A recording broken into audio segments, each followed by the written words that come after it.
অবশ্যই আমরা মৌলবাদী, তবে উগ্রবাদী নই।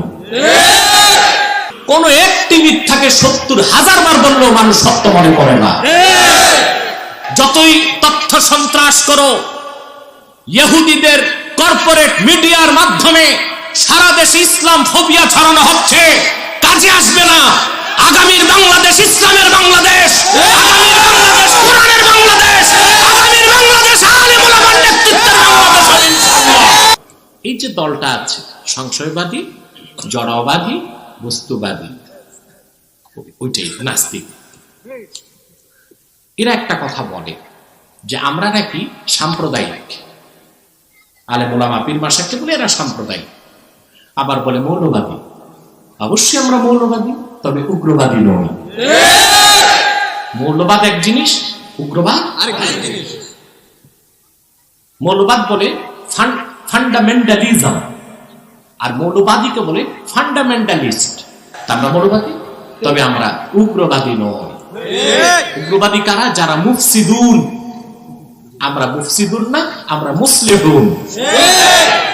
আমরা সংস্কারবাদী, আমরা হেদায়েতকারী, আমরা কল্যাণকামী। ব্যক্তির, সমাজের, রাষ্ট্রের, সকল জাতির কল্যাণকামী একটি জাতি, তার নাম মুসলিম জাতি, উম্মতে মুহাম্মদ। ঠিক না? আমাদেরকে কি বলে?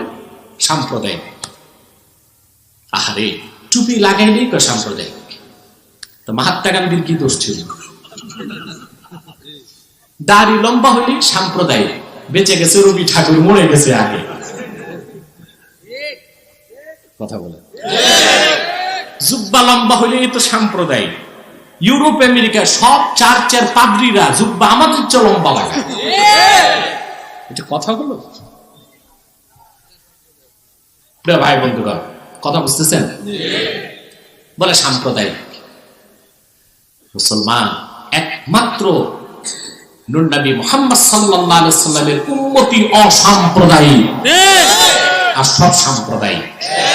সাম্প্রদায়িক বলা হয় সেই জাতিকে যে একটি সম্প্রদায়ের, আর যে জাতি সকল সম্প্রদায়ের কল্যাণে কাজ করে তারা অসাম্প্রদায়িক। আল্লাহ রাব্বুল আলামিন একটি সম্প্রদায়ের না, সব সম্প্রদায়ের রব। কুল আউযু বিরাব্বিন নাস।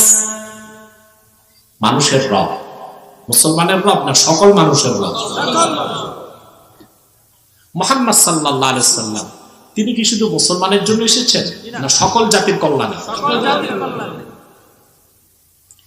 ইন্নামা আনতা মুনযির ওয়া লিকুল্লি কওমিন হাদ। মুহাম্মদ সাল্লাল্লাহু আলাইহি ওয়াসাল্লাম আপনি নিশ্চিত সতর্ককারী এবং পৃথিবীর সকল জাতির জন্য হেদায়েত আনয়নকারী। তার রাসূলুল্লাহ সাল্লাল্লাহু আলাইহি ওয়াসাল্লাম এসেছেন গোটা বিশ্ব মানবতার মুক্তির জন্য। 3, আমাদের দিন ইসলামের মূল সানাদ হলো কোরআন।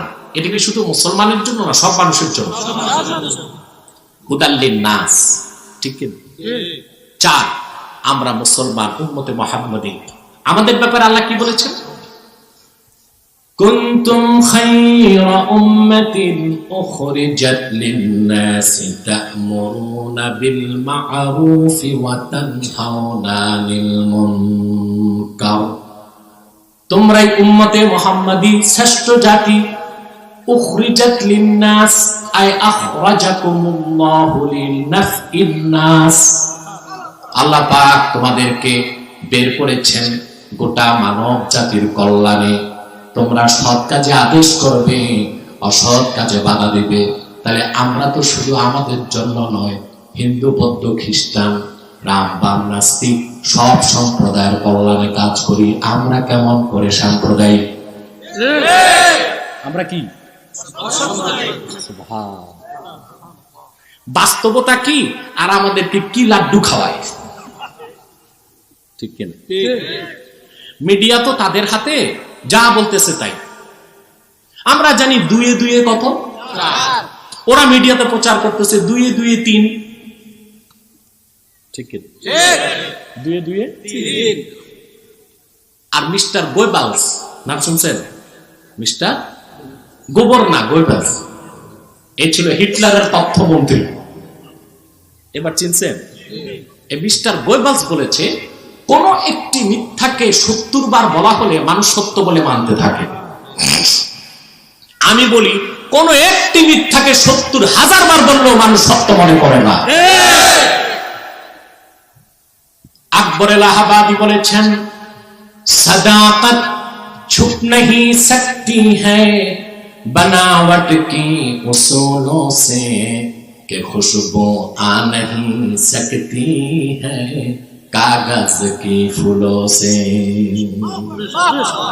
সত্যকে কোনোদিন মিথ্যার ছাই দিয়ে ঢাকা যায় না, আর কাগজের ফুল থেকে গোলাপের গ্রাম বের হয় না। যতই তথ্য সন্ত্রাস করো, ইহুদিদের কর্পোরেট মিডিয়ার মাধ্যমে সারা দেশে ইসলাম ফোবিয়া ছড়ানো হচ্ছে, কাজে আসবে না।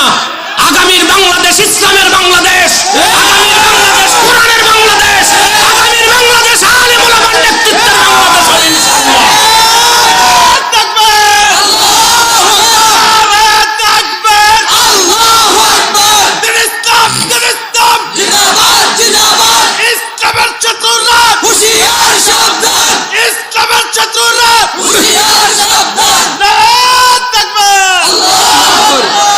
আমার প্রিয় ভাই বন্ধুগণ, তাহলে মিথ্যা তো মিথ্যাই। আমরা সাম্প্রদায়িক না অসাম্প্রদায়িক? কোরআন হুদাল্লিন নাস, কোরআন হুদাল্লিল মুসলিমিন, কোরআন হুদাল্লিল মুত্তাকিন। সব মানুষের জন্য কোরআন এসেছে, শুধু মুসলমানের জন্য নয়। এখন এই কথার সাথে রিলেটেড আরেকটা কথা আসে, বলবো? সেটা হলো যে আমাকে এক বুদ্ধিজীবী বলেছিল, প্রশ্ন করেছিল, জীবনে অনেক নাস্তিক বুদ্ধিজীবী আমার কাছে আসছে, কিছু দেখছেন কিছু দেখেন নাই, বুঝলেন? বহুত ঘটছে আমার জীবনে আলহামদুলিল্লাহ। আর আল্লাহর হাবিব নূর নবী মুহাম্মদ সাল্লাল্লাহু আলাইহি সাল্লামের জুতা মোবারকের ঝটকায় সব জায়গায় আল্লাহ তাআলা এই অধমকে বিজয়ী করেছেন আলহামদুলিল্লাহ। এক বুদ্ধিজীবী আমাকে একবার আটকাইল, সাময়িক আপনারা যে মৌলবীরা কোরআন দিয়া বাংলাদেশ চালাইতে চান, ইসলাম দিয়া, হিন্দুরা যদি ভারতে হিন্দু ধর্ম দিয়া দেশ চালাইতে যায় তখন কি হবে? প্রশ্ন করছে। ভাবছে হুজুর আটকাই দিস। আমি বললাম, ভাই দেখো, আমরা যদি তর্কের খাতিরে ভারতের মুসলমানকে বলি আমরা, তোমরা 6 মাসের জন্য হিন্দুদেরকে দিয়ে দাও, দেশটা তারা হিন্দু ধর্ম দিয়া চালাক, তর্কের খাতিরে, তারপর কি হবে? ধর্ম দিয়ে দেশ চালাবার অর্থ ধর্মের নীতি রাষ্ট্রীয়ভাবে বাস্তবায়ন করা, এটি উদ্দেশ্য। এখন হিন্দুদের ধর্মগ্রন্থের মধ্যে সবচেয়ে অথেন্টিক ধর্মগ্রন্থ হচ্ছে ঋগ্বেদ। বেদের একটা পার্ট ঋগ্বেদ, এটা তাদের মূল ধর্মগ্রন্থ। মহাভারত না, গীতাও না, বেদ, এটা তাদের ধর্মের তার এভিডেন্স মনে করে। উর্দু লেখা যেটা উর্দু সংস্করণ ঋগ্বেদ, যেটা বানারস অযোধ্যাতে ছাপে, সেখানে আছে তাদের ধর্মগ্রন্থের কথা। বিভিন্ন জায়গায় বিভিন্ন ভাবে আছে, মূল কথা এক, ভগবান কি কোই আক্স नहीं है, যিনি ঈশ্বর, ওনার কোনো প্রতিচ্ছবি নাই, প্রতিমূর্তি নাই, ওনার কোনো আকার আকৃতি কোনো কিছুর মাধ্যমে দেওয়া যাবে না। তাহলে হিন্দু ধর্ম দিয়ে যদি তারা দেশ চালাতে যায়, প্রথমেই সংসদে আইন করে সকল পূজা মণ্ডপ থেকে মূর্তি বের করতে হবে। এখন তারা ধর্ম দিয়া দেশ চালাবে না ধর্মের জাত রক্ষা করবে?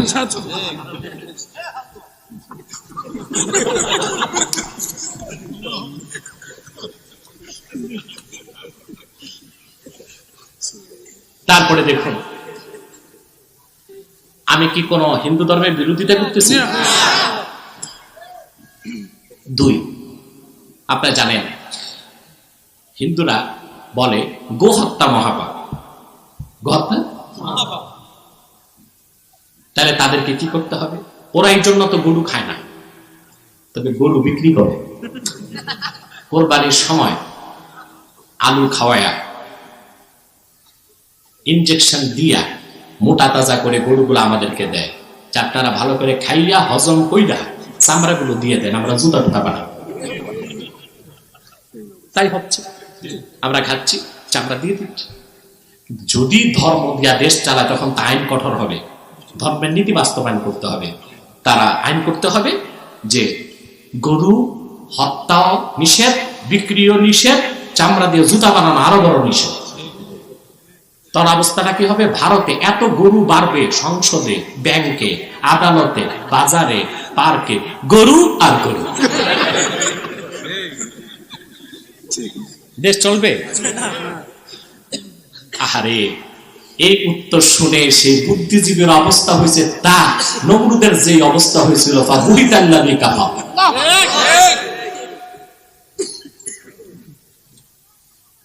এখন যদি বৌদ্ধরা বলে ঠিক আছে আমাদেরকে দেন, আমরা দেশ চালাই ধর্ম দিয়া, ঠিক আছে চালান। তাদের ধর্মের মূলনীতি তিনটা, তার একটি হলো জীব হত্যা মহাপাপ। রাষ্ট্রীয়ভাবে আইন করতে হবে, কোনো হত্যাই চলবে না, গরু, গাদা, মুরগি কিছু মারা যাবে না। শুধু তাই না, যত বড় খুনি হোক, সন্ত্রাসী হোক, মৃত্যুদণ্ড দেওয়া যাবে না। তো দেশীয় অঞ্চল, সারা দেশে চোর চোরটা খুন খারাপি বেড়ে যাবে, দেশ চলবে? খ্রিস্টানরা যদি বলে আমাদেরকে দেন, বলবো ঠিক আছে দেশটা চালান। খ্রিস্টানরা তাদের বিশ্বাস যে হযরত ঈসা রূহুল্লাহ তিনি বিয়ে করেন নাই, আমরাও জানি তিনি বিয়ে করেন নাই। তবে আমাদের সাথে তাদের পার্থক্য, আমরা বলি ঈসাকে আল্লাহ জীবিত আকাশে উঠায় নিয়েছেন, ঠিক কিনা?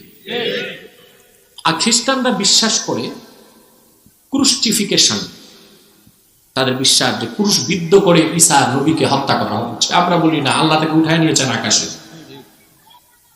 কিয়ামতের আগে মুহাম্মদ সাল্লাল্লাহু আলাইহি ওয়াসাল্লামের উম্মত হিসেবে তাকে নামাবে।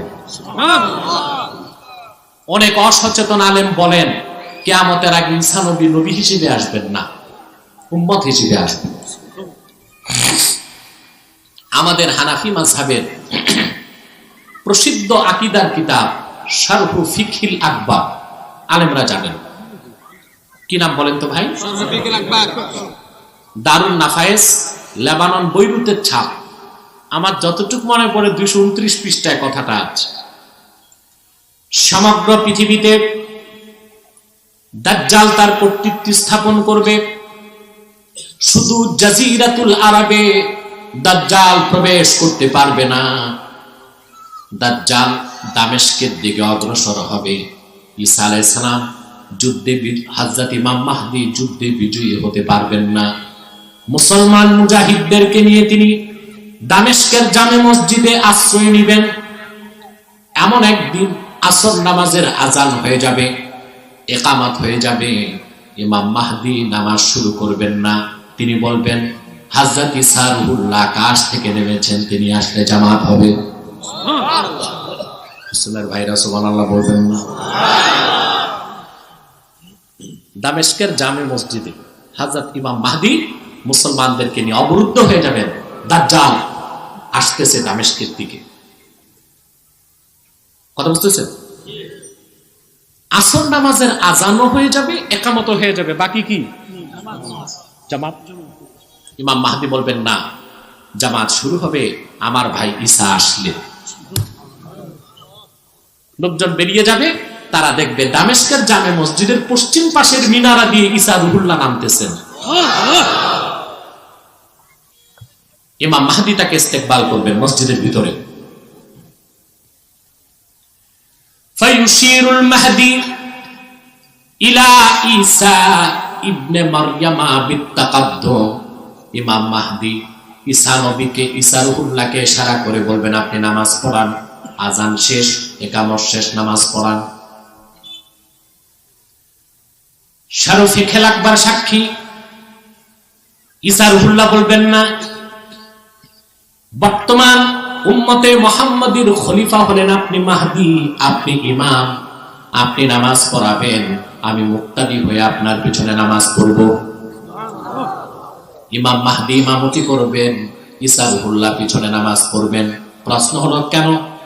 মোল্লা আলী কারি রাহমাতুল্লাহ ব্যাখ্যা করেছেন, ফায়াক্তাদি বিহি লিয়াযহারা মুতাবিআতা নবিয়িনা মুহাম্মদ সাল্লাল্লাহু আলাইহি ওয়াসাল্লাম। ঈসা রূহুল্লাহ নামাজ না পড়িয়ে নিজে ইক্তেদা করবেন এ কথার প্রমাণ দিতে আমি ঈসা নবী হিসেবে আসি নাই, মুহাম্মদ সাল্লাল্লাহু আলাইহি ওয়াসাল্লামের উম্মত হিসেবে এসেছি। ঈসা রূহুল্লাহর মতো জলিলুল কদর পয়গম্বর দরখাস্ত করে রাসূলুল্লাহর উম্মত হয়েছে, আর আপনি আমি বিনা দরখাস্তে উম্মত। সেজন্যই তো কম পয়সায় ঈমান বিক্রি করি, দল ঠিক রাখতে, নেতা ঠিক রাখতে, পকেট ভারী করতে, ধান্দা ঠিক রাখতে ইসলামের বিরোধিতা করি। একমাত্র কারণ হচ্ছে ঈমানের মর্যাদা দিতে পারি না, উম্মত হিসেবে নিজেকে মূল্যায়ন করতে পারি নাই। ঠিক কিনা বলেন? নতুবা এত সস্তা ঈমান বিক্রি হয় কেমন করে? কথা বল। সাধারণ জনগণ না, অনেক মৌলবী এখন হালুয়া রুটির ভাগ পায়া ঈমান নষ্ট করে দিচ্ছে। ঠিক কিনা? দালালি কি করে? আল্লাহ তাদের খপ্পর থেকে জাতিকে রক্ষা করুন, আলহামদুলিল্লাহ বলে। আলহামদুলিল্লাহ।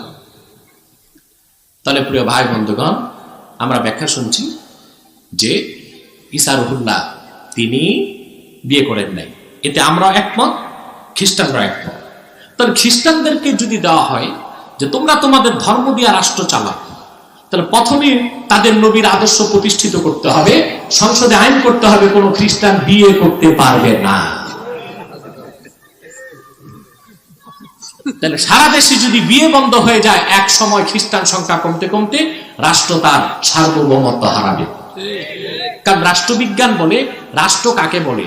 একটি নির্ধারিত ভূখণ্ডে একটি নির্দিষ্ট ভাষা ও সংস্কৃতির জাতি গোষ্ঠী থাকলে তাকে বলা হয় রাষ্ট্র। ভূখণ্ড আছে, জাতি নাই, সেটা রাষ্ট্র না। জাতি আছে, ভূখণ্ড নাই, সেটাও রাষ্ট্র না। তাহলে খ্রিস্টানদেরকে দেশ চালাতে দিলে কয়েক বছর পর দেশই আর থাকবে না। একমাত্র গোটা বিশ্বকে নেতৃত্ব দেবার ক্ষমতা রাখে দিন ইসলাম।